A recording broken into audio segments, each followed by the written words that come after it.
All right, welcome to the original. Actually, this is our pilot version 2 of Rock Ain't Pretty video cast. I'm Doug Blessing from RockHouse. I have my great friends Angela and Josh Kulow from the Pretty Filth with me. First of all, we want to say that intro music that you're going to hear on our video cast is from Devin Secosa, who we all love, and his old band Full Tilt. Keeping it real with their old song Rock Ain't Pretty. But what's up, Ange and Josh? It's always great to see you guys.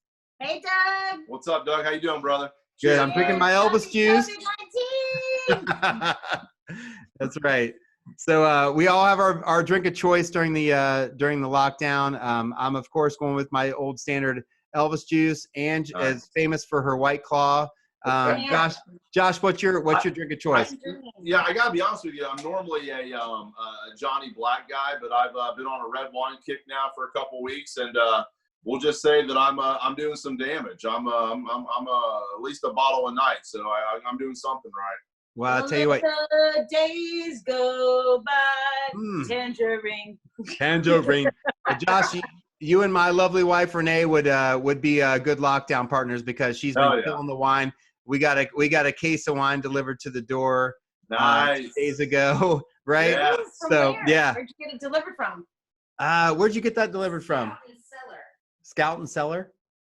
Out of the cellar. Scout and Cellar. Rat out of the cellar. Is that Rat like out of the cellar, right? Yeah, it was a 1983 God, vintage. Stephen Piercy has resorted to is delivering wine.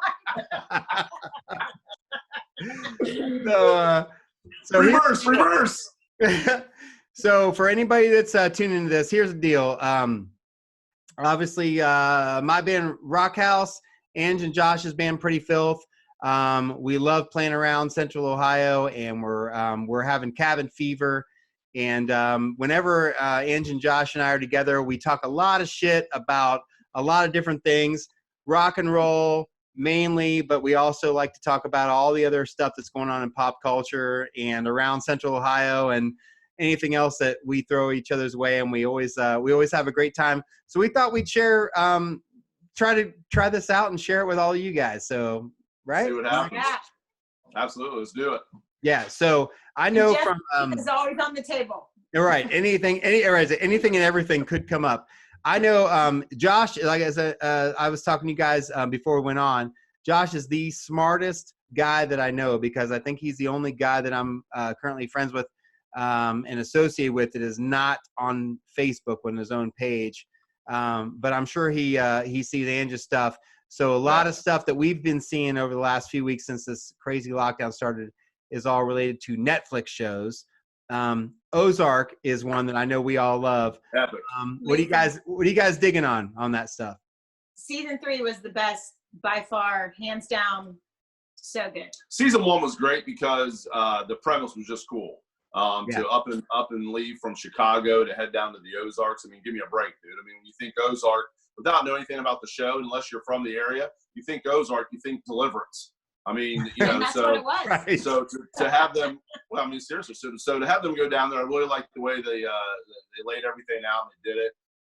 Second season was solid, you know, obviously a little bit more expanded.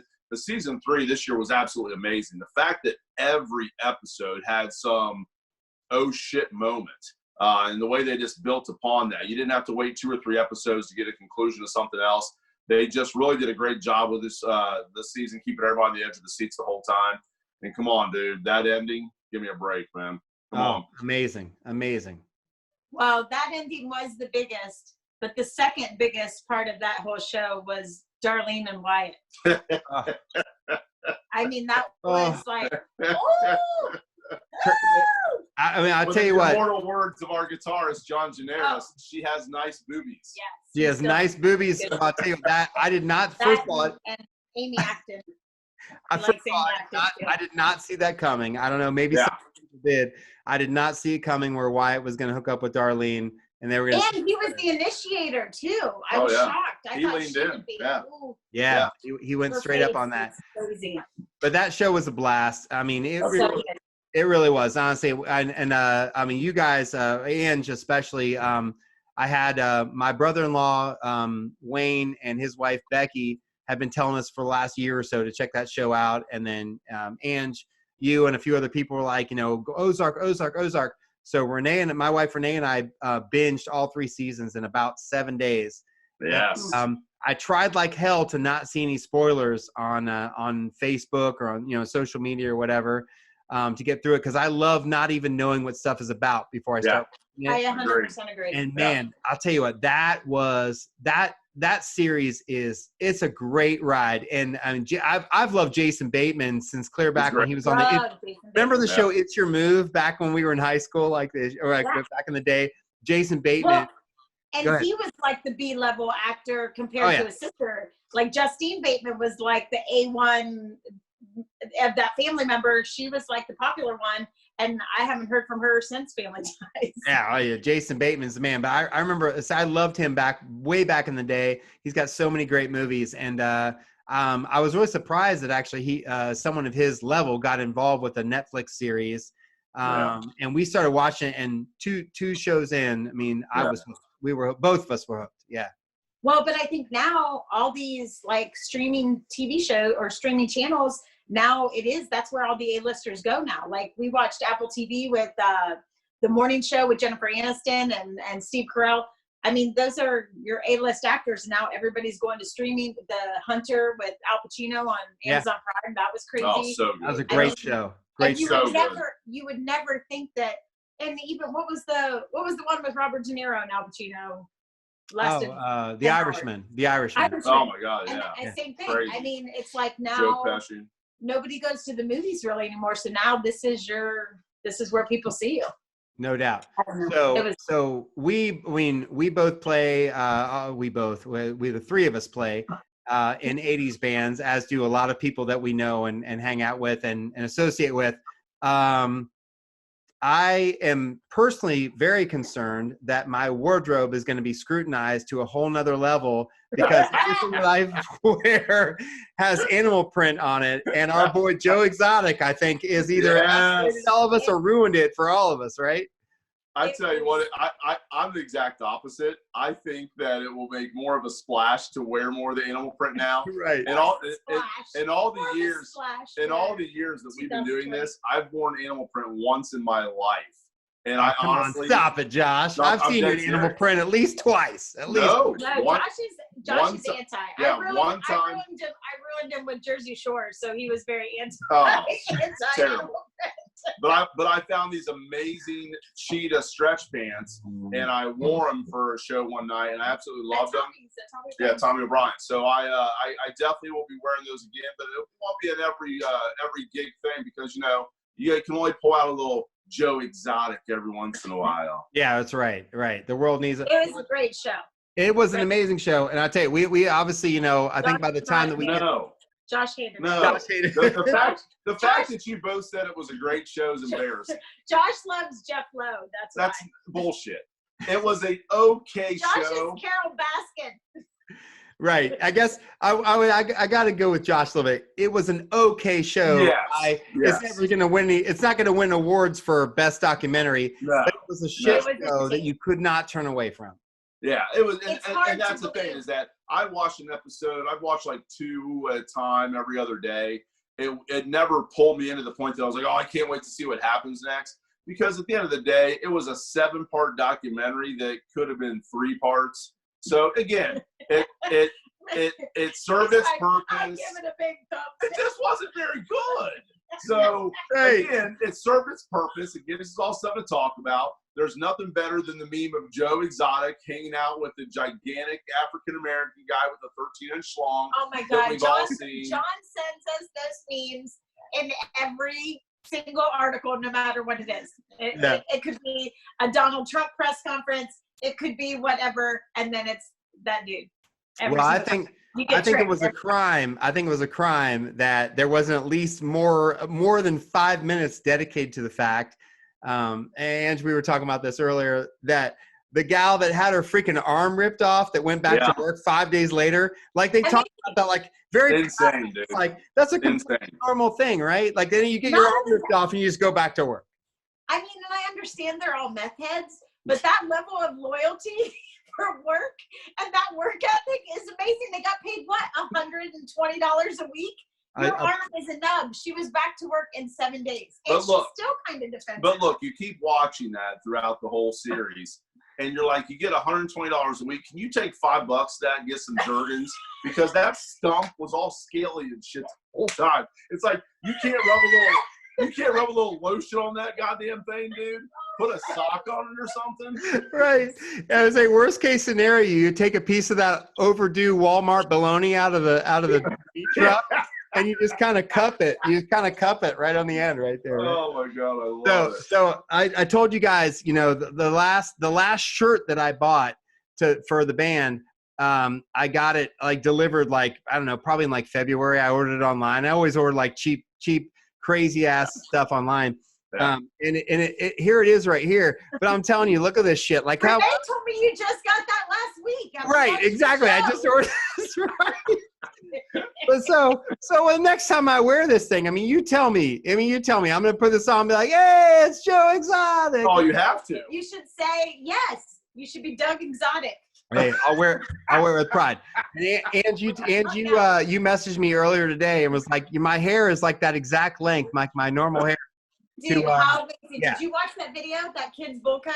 Oh yeah, I could totally pull that off. I think if you're whenever you're able to accept customers back to the chair, I'll let you give me a Joe Exotic, and I'll keep it real. That haircut that kid had was Westerville South haircut, 1989. Yeah. That is exactly any dude that went to Westerville South had that straight cross bangs. No one will argue. And long, yes. Yeah, absolutely, absolutely.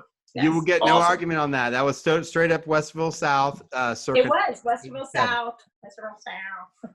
Sorry, she went to North. So did Doug. Doug went to North too. Yeah, I went to North. Yeah. So when I talk about the North versus South, I'm a football guy, so I just always mock and say that Westerville South has had 5 people in the NFL, including an overall #1 pick, and North has nothing. So that's just my go-to. Well, you know, and you'll agree with me on this. So when we were at North, like we had JT Taguchi. Yeah, that's right. We had JT Taguchi, which you did not have. And, we had the grit pit. Yeah, right. Well, we had the grit pit, but as far as we were concerned, your whole school was grits. So that's. Cheers.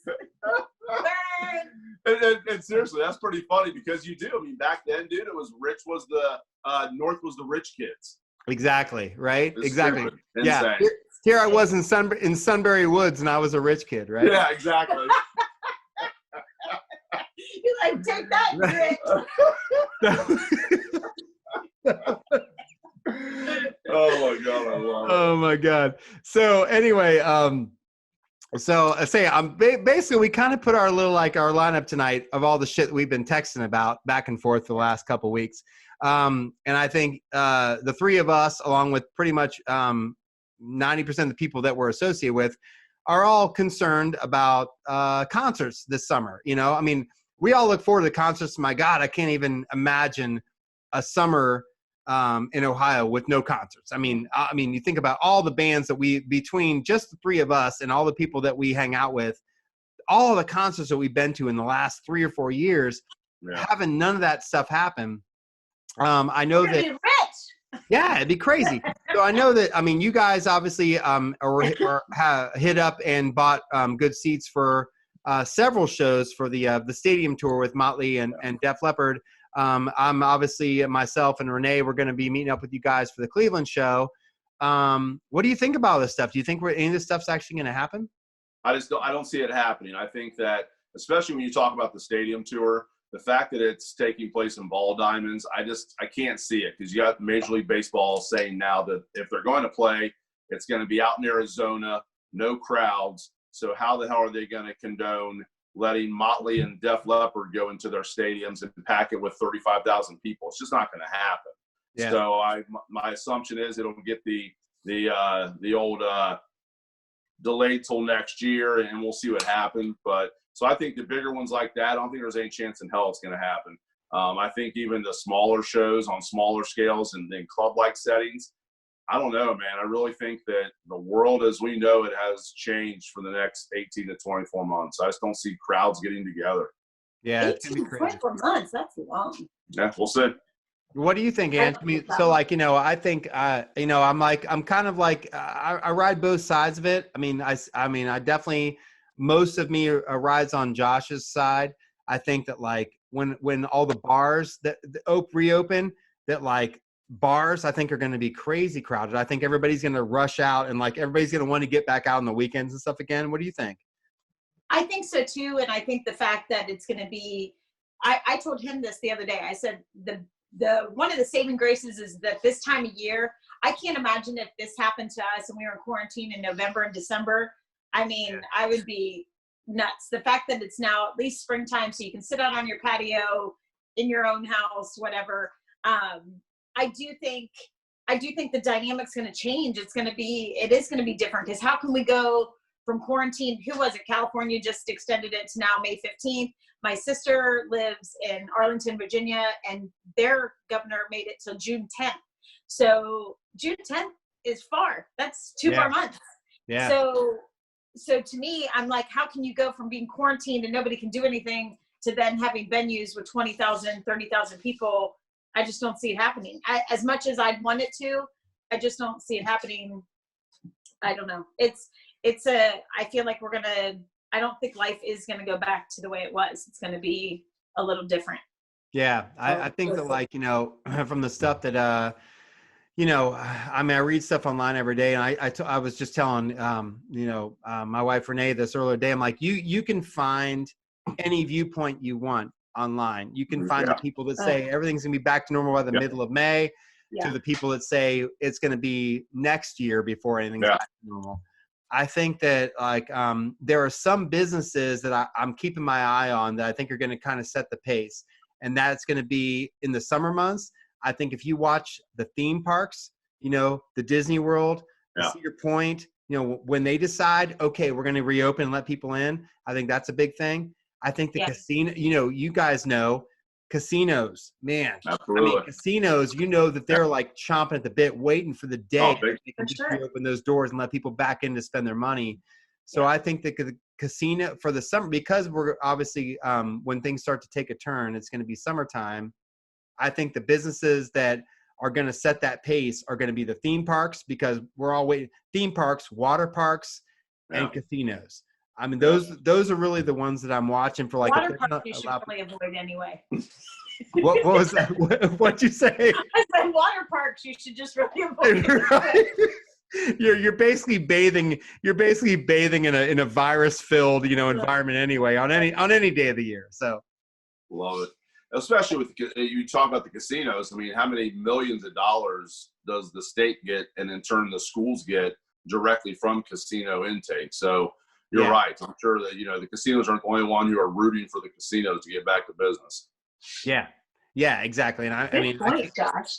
I can't imagine. It's so weird. I was just actually watching today. I saw somebody film a video driving down the Las Vegas Strip. Oh, everything's closed. Scary, man. Like, man, you imagine like how they're just sitting on the edge of their seats waiting for any like piece of good news where they're like, okay, we're going to reopen, because they're waiting. They have thousands of employees. Yeah, what is that? Yeah, seriously, what does that look like in a world where literally the entire town is built around casinos and entertainment? Right. And I don't know what the number is, but you got to assume 70% of the people who live within 10 miles there work in that business. So what the hell are they all doing?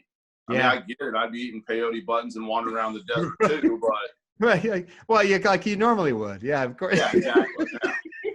It's an average Thursday night in the Kulow household. That actually right. it is on the radar. We're heading out to Joshua Tree sometime within the next couple of years. We want to spend some time in the desert.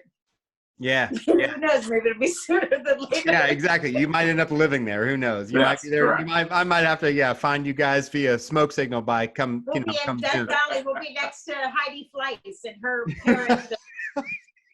There. Heidi Fleiss. For all you people playing at home, we got a Heidi Fleiss reference. Yeah. So right. So I remember talking with you guys about vacations and stuff like that. So you guys also have a daughter getting married this year, right? Yes. September. In July. September. Okay. So like, what's she like? What's her attitude like right now? She's very calm and collective about it. I think she's more compartmentalized in it, but we've talked about it. And honestly, the concerts were like my first concern like a month ago. And then I started thinking about it because when the Key West trip got canceled, I was like, wow, this is real. And then honestly, the next thing I thought about was, Jesus, man, my kid's getting married in September. Is everything going to be okay by then? I mean, who the hell, not that my kids, any more important than anybody else, but I mean, who the hell wants their kid's wedding to be destroyed by this? And she's had a couple friends whose weddings have been canceled. Yeah. I mean, and that is really, think of how much time and effort goes into that. Yeah. That is a huge deal. So, I mean, so it's like a weird new normal that everybody's just kind of going through the motions the best that we can. It's weird. So I'm hoping that at least for her with the September thing, I feel like, we should ride through the summer, and then I guess warm weather is supposed to be a good thing. I don't know with this virus. So. No, but if you stand on one leg and you face northeast, then you're immune. Perfect. As long as you didn't go to south. Perfect. I'm able to do that for at least 30 seconds a day. So yes. It'll be good. So, so Josh, I especially with you, I mean, last month I saw you guys, like, we had that like little hot spot earlier in the year before all this shit happened, where I saw you guys like 3 times in like 4 days. We were at the QFM 96 house band finals, which I know a lot of people we knew were there. That was so much fun. So much fun. Was so good. Yeah, every band was great. Yeah, every band was great. I love the guys in Green 13. Obviously, I mean, they're one of my favorite local bands, and Stadium 11. And then we went out and we saw Hot Lucy. We hit a couple of other bars and stuff like that. Oh, that's right. I forgot about that. Well, and Hot Lucy, great band. Guitarist, solid 6 out of 10. Matt's, he's working on things. He'll get it there. He's got a ways to go, but he's determined. So we're gonna keep our fingers crossed for him. Eventually, Sean will learn how to, tune up a bass and be able to play a few songs. I think he'll get it there. I have so many stories. Anytime we see Hot Lucy and I go to the restroom and there's someone else in there that I don't know, I'm like, hey, dude, you having a good time? They're like, oh, yeah, this band's awesome. I go, oh, man, I tell you what, that guitarist, I don't know, man. And these guys get so defensive. And they have no idea how close Matt and I actually are. I just love to egg people. Oh, yeah. Those guys are amazing. We love Hot Lucy. We love that band. We love so many people. We love the whole Columbus scene. Yeah, no doubt. I tell you, it's funny because, I mean, I've seen Hot Lucy with you guys twice. Yeah. And Rick and Matt and Sean, I mean, like, I grew up watching those guys, for crying out loud. You know what I'm saying? I mean, Rick, when Rick was in, like, Shock 2, I remember standing there like a freaking starry-eyed kid at the front of the stage when those guys are around. So I have better cool to see them. No, but Rick's hair was amazing in those Shock 2 days too. Seriously, you see pictures of those guys back. Yeah, you see pictures of those guys back in the day, and they look like fucking rock stars, man. They were rock stars. Yeah. What's I'm saying? I mean, the level of talent in that band, and more importantly, they're just all such good dudes, man. They're just they're super good people. We just went out we did a bar crawl for Sean for his birthday at the beginning of March, literally just a month ago. Yeah. And we did like a bar crawl of Gehenna, and we had so much fun, and it's crazy. Like, even that, we played Turtle March 7th, and we kind of made jokes about the whole coronavirus. Never in a million years did I think the world was literally shut down where we are now. Well, it's funny because, I mean, I remember, hung out with you guys, and that following weekend was the weekend going into St. Patrick's Day weekend. So it was like March 13th, 14th. Yeah. You guys, it was on March. I remember specifically, it was Friday, March 13th. You guys were out at Gatsby's. Myself and my wife and a group of our friends, we were up at Bridge Park. So we went up to Condado for happy hour, and then we're going to do pins and goof around and whatever. And I remember you and I texting each other back and forth, and we were like, every place is packed. It's packed, it's crazy. Yeah. And you were like, dude, that Chevy Van song is the shit. The Chevy Van. The Chevy Van. Yacht Rock. I mean, you guys know your yacht rock better than anyone. Yeah. Hell yeah. I remember that. Yeah. And I told you guys, and we were talking earlier, The next day was Saturday, March 14th. And I think pretty much everyone that we know in Columbus that's in a band had a gig scheduled for Saturday, March 14th. Every bar, every venue had gigs scheduled that day going into it. Most of them canceled. Most of them did. It was real. Right. We actually had 2 scheduled that day. One was during the middle of the afternoon at Flanagan's in Dublin, 5 to 7. And then we were playing at Urban's Pint House at Bridge Park in the evening from 10 to 12. Well, the Flanagan's show, once DeWine announced that week that they were not going to do gatherings of over 100 people, that one got canceled right away. Yeah. And then Urban's Pine House, because that particular order did not go along with restaurants. It did not, restaurants were kind of exempt from it. Yeah, yeah. Well, Urban's Pine House was kind of considered a restaurant. We got to play that show that night. And I told you guys, it was packed. It was literally the busiest night they'd ever had since they opened. 12 hours after we walked out the door that night, loaded up and walked out, they closed their doors. They locked up. Everything got shut down. That was a crazy ass weekend, It is because I work at Penzones and our salon shut down on March 16th. And I've been there for 21 years, and that is it's unbelievable. It was crazy. And it's still, it's been a month and I'm still almost in shock of this is some wild times. But I do feel like people have, is something funny? It's wild. It's wild. Those hair salons. Who would have thought? It's bananas. Fuck you, bananas isn't funny. The pedicures alone, it's enough to drive a society into anarchy. Are you kidding? Of course they are, you dicks. So anyway, but seriously, and people I feel like are doing, you have the doom and gloom, just like we were talking about earlier. You have the Facebook doom and gloomers who literally were acting like we're going to be holding our doors shut from zombies coming in to get us. For the most part, people are, it sucks and it's weird, but people are doing what they have to do to flatten the curve. Flatten the curve. Yes. But so the best one I've heard from anybody, forget social media, the best one I've heard in person was a guy who literally was talking to me and then under his breath goes, I really hope they didn't do this because of the president. I go, what do you mean? And he goes, oh my God. I think China did this because Trump's the president. I go, for what? They started a global pandemic just because of who our president is? Did you say pandemic? And this guy, pandemic?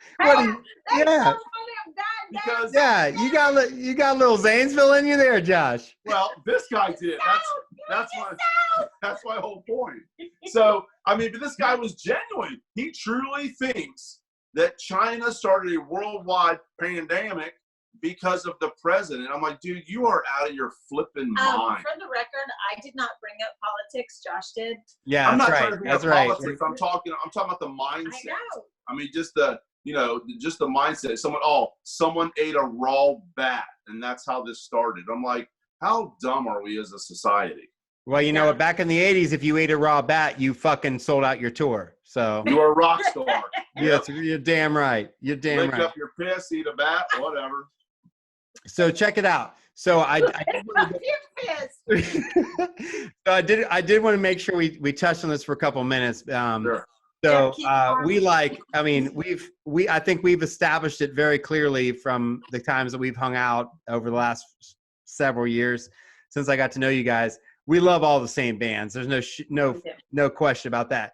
I personally was ecstatic about the Bullet Boys reunion for 2020 and the Bang Tango reunion for 2020. Now, I honestly don't know if I'll get to see either one of those bands this year without all the crazy stuff that's going on. Obviously, we were all I think we were on the same level as the rest of the world with when Motley Crue said, hey, we're going to get back together and tour. What were you guys most excited? Obviously, besides Motley, because we're all excited about Motley. I think we all kind of knew it. I was not excited about Motley. You were not excited. Okay, no. Give it up. because it was their final tour. I am a huge believer. Like, I would rather go out the way that they did. It was epic. It was amazing. Then look, Motley announced their tour, and then the world is shut down. That should be enough for everybody. Yeah. And you and I have talked about this before. I just think, I don't know. I don't feel like there wasn't the excitement that I expected to see. Sorry, I gotta talk with my right hand. The excitement I expected to see. You could tell from their press conference, they all weren't. There wasn't a cohesive unit. There wasn't a good band dynamic. It felt like a forced thing. And I don't care who you are. I don't care if you're playing at Turtle Creek or if you're playing at an arena or Coliseum. I want you to play with heart. To me, is the most important thing in the world. And if you're just going through the motions, I would pass any day. I agree. Like you, Doug, I'm super excited about the Bullet Boys reunion. I've always been a huge Bullet Boys fan.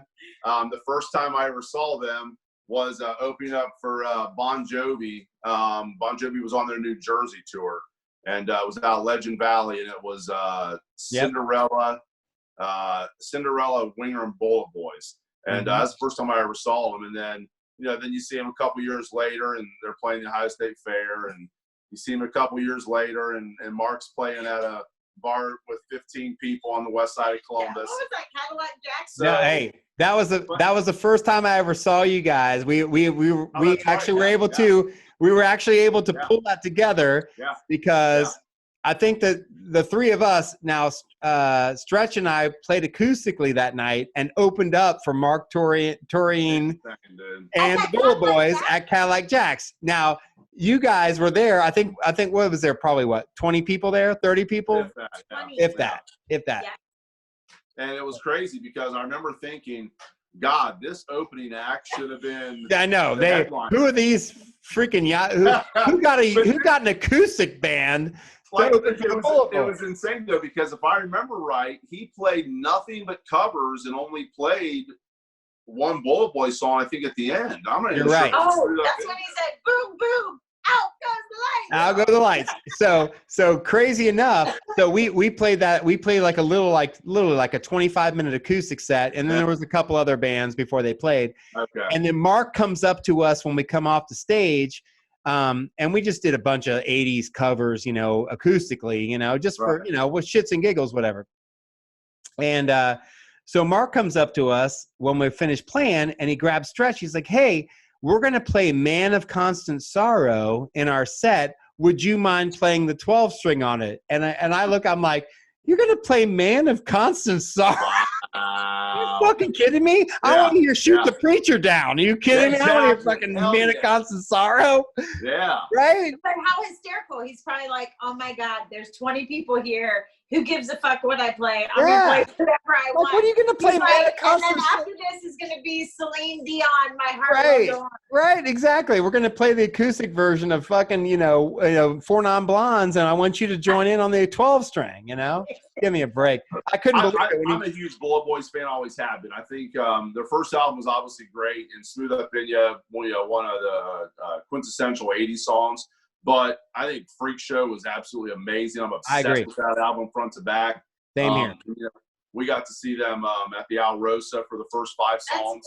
That was the. Yeah. And just a huge fan. So I'm super stoked about those guys getting back together. Bang Tango.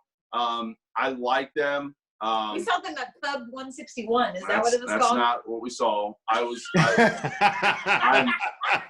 While I like we saw a shadow of Bang Tango at 161. Yeah. No. We're gonna go there then. So I like Bang Tango because I think Love Injection's great, and obviously someone like you's really, really great.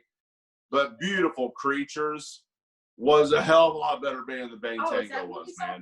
I mean, to see Beautiful Creatures with DJ Aspra and Joe, they were absolutely amazing, dude. Their first album was, that's a band that I cannot fathom was not bigger. Yeah, I agree. It was all timing, And looks.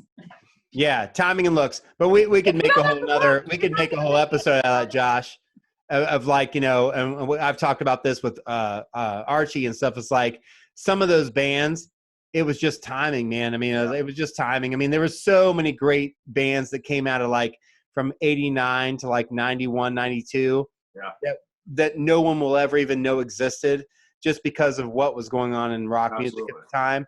Like, my God, there were so many great bands around that time. They were one of them. You know, Beautiful Creatures was like that tail end of what we came to know as rock and roll before grunge took over. And then like, things just changed. But yeah, we could talk about that all night long for sure. Yeah, absolutely. So you guys, much like myself, we kind of plan our summers around a lot of the stuff that's going on here in Columbus with festivals and outdoor events, whether our bands are playing at them or whether we're going to them. Renee and I love to go to outdoor events on the weekends. We're huge fans of the Dublin Irish Festival. We go to lots of the fairs and festivals. I mean, the Midwest as a whole, but Ohio, I think more than any other state, revolves around all these incredible fairs, festivals, all the fun stuff that goes in the summer. And if my band's not playing at it on a weekend, Renee and I are out, obviously going out doing a weekend. What are you guys hearing, and what are you thinking about what's going to go on this summer with all that stuff? I don't think it's any different than concerts. I mean, at the end of the day, you want to say that the Ohio State Fair is still going to go on. You want to say that the Creekside Blues and Jazz Fest, the Columbus Arts Festival, the Dublin Irish Festival, you want to say all these things are going to go on. But again, how can you justify allowing tens of thousands of people getting together? You just can't. So you have to look at Columbus Arts Festival was already canceled. Yeah, we're already looking at businesses now, grocery stores, the Home Depot and stuff. They're already limiting the amount of people that can go in at one time. So you have to project that out and say, well, are they going to have these events and only say X amount of people can come? Well, then how do they do that? Awesome. How do they say, well, X amount of people can come, but then you have to rotate out in 2 hours so more people can come in? I have no idea what in the hell they're going to do. But again, I don't see it happening. I don't see anything with large gatherings of people happening the rest of this calendar year. What do you think, Ange? I don't think it's going to happen. After the Columbus Arts Festival just canceled, and that's what, June, I think it's like June 10th or that weekend or whatever. That'll kind of, for them to already cancel last week, I feel like that's going to set the precedence. Because again, like we discussed earlier, how can you go from nobody can be around each other to then letting thousands of people be around each other? It's just, it makes no sense. Unless something huge and astronomical happens, I don't see it happening. A cure. Yeah, we should be so lucky, right? Well, it is crazy because, I know I, along with a lot of other people that we know, and I love going, summertime is like the best, around here. It is the best. So many great places to go, whether it's Benny's Pizza or, or any of the events, all the different festivals and concert in the parks and Polaris Concert Series and all the stuff that goes on here around Columbus, where you can just go out of your house on a Wednesday or a Thursday night and go see a band play, and there's food trucks and beer trucks and stuff. I mean, we live for that stuff. I mean, us and our neighbors, we go out. I mean, during the summertime, we go out 4 or 5 nights a week, every week. I think that might still be a possibility on that small scale for some, especially for like some of those outdoor bars that, where you're not going to have thousands. You might have a couple hundred people. That could possibly be an option. The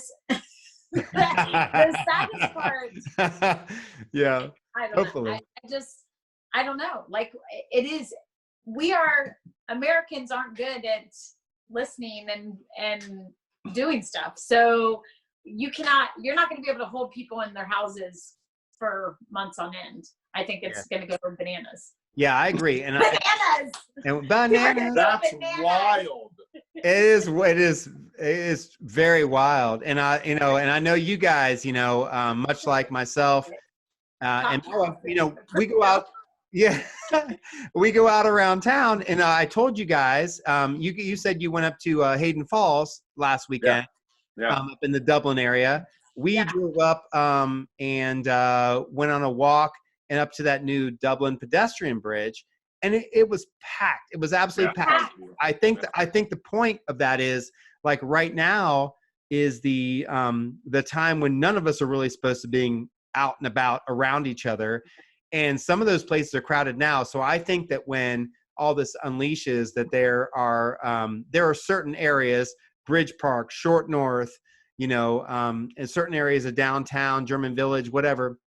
Well, New Where Easton opened all those new bars just this. Yeah, perfect example. Easton, Polaris, so on and so forth, where like people are just going to go there, you know, because they can. And the fact that, you know, we go by this, you know, up to Bridge Park and drive by, and there's already 200-300 people out there walking around right now when they're not even really supposed to be there. Yep. I think that it's going to be a weird mix. I think that from our standpoints as, you know, and I'm talking about like all us and all of our friends and the people that we know that are in local bands and get out and around in the summertime, that the bars and some of the smaller local events will go on as scheduled, because the crowds aren't as big. I think the biggest things that are in jeopardy right now are like the fairs and the big outdoor concerts, you know, the stuff that you know, we go to when we're on the weekends and so forth, where there's, you know, 15,000-20,000 people there.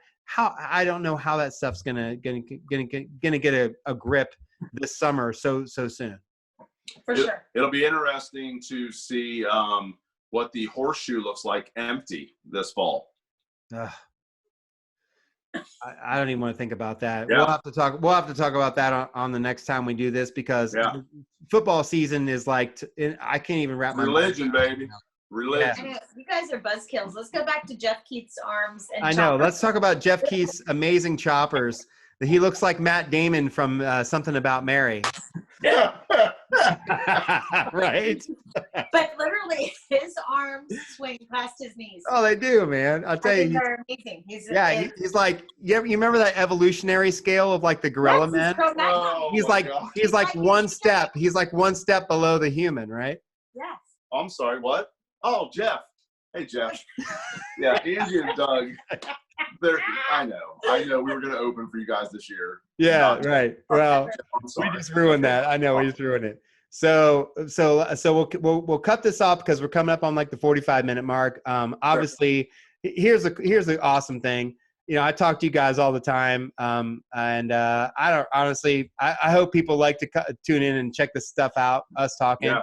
But this is honestly what our normal conversations are like. Absolutely. Just us talking shit about rock and roll. We reined it in a hair. We did. We actually ran a lot less cussing. Where I don't think either of us are as intoxicated. Just a hair less shit talking. Right. But you know, I mean, I've it's been great for me, and hopefully for you guys over these last few weeks that we're always like chit chatting on text and calling each other and stuff like that. So we'll keep this rolling. Sure. I think one of the big things for you guys and for me is like, I am extremely concerned, and my heart really goes out to, we know so many great people here locally in the Central Ohio area that own bars and music venues that we've known for years. Amazing owners. Yeah, amazing, crazy nice people that we think about every day. So who you guys want to send a shout out to on this first go round? Definitely Phil at Turtle Creek. I actually have a glossy 8x10 of him on my nightstand. And those are autographed. I have an autographed one. That was our last show. It was March 7th, and we had an awesome. It's just one of our favorite bars. It's always a great time. I also want to give a shout out to Morgan at Tommy O'Brien's, who hooked me up. Hooked you up with a case full of tangerine. Yes.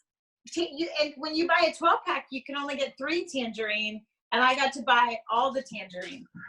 So Tommy O'Brien's, give them a shout out. I know they closed down like a couple weeks ago. No. So how about you? Yeah, I my buddy Sam Levy out at Muddy Creek Saloon. I know that you know, this has been crazy for him. They're still open 7 days a week selling food, and he's doing live broadcasts every day. Such a great guy. You know, you guys remember back from when he had Oshekis. Yeah. And just a great dude. Yeah. And obviously I think that a lot of the people that we know have a huge soft spot for Greg and Melissa Groves out at Ugly Love. Amazing.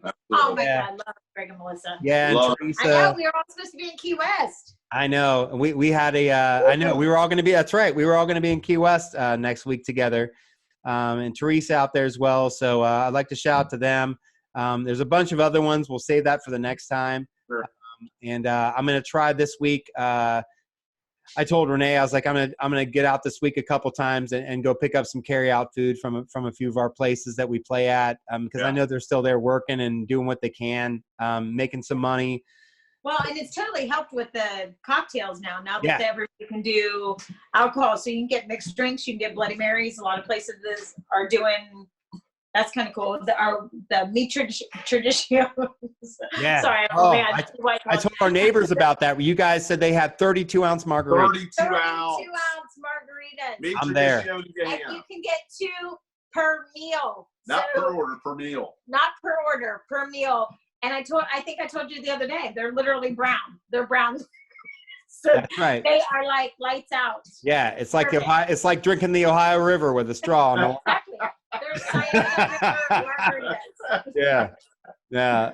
No, Well, this has been great, Doug. We really appreciate you man. reaching out to us and throwing this together. We're super pumped about, like you said, hopefully we can get, 7 or 8 people to watch this. Right. And if they don't watch, Our neighbors, our friends, whatever. My But I'll gut tell says you, even if they don't watch it, we're going to continue to do it because I think it's a good time. And I really appreciate you getting it together for us, man. Well, obviously, I say it's been a saving grace for me to text back and forth to you guys these last few weeks. Even we're throwing stupid stuff back and forth or whatever. But The playlist. I will say this for anyone that watched this, for the 7 people that watch this. The Kulow Yacht Rock playlist is like a lifesaver. It literally. It's been awesome. It's been great for my yard work, to listen to the Yacht Rock playlist. But I love you guys, and I can't wait till hopefully in the next couple months when we can go out and do what we do and see everybody. You'll have to come out to the new sand pit, the sandbar. Yeah. The sandbar will be in full swing here in another week or so. The Yacht Rock Pavilion is getting an upgrade, right, to straight up sand. We have 4,500 pounds of sand being delivered on Monday. Fantastic. Yacht Rock Pavilion and sandbar. So you guys will officially have more sand than Buckeye Lake has by then. Well, if we can't go on vacation, we're going to make vacation come to us. So Yeah. All right, guys. Hey, I'll talk to you. I'll talk to you later. This was awesome. You guys have a good one, man. Awesome. Give Renee a love. Thanks, Doug. Much love. Appreciate it.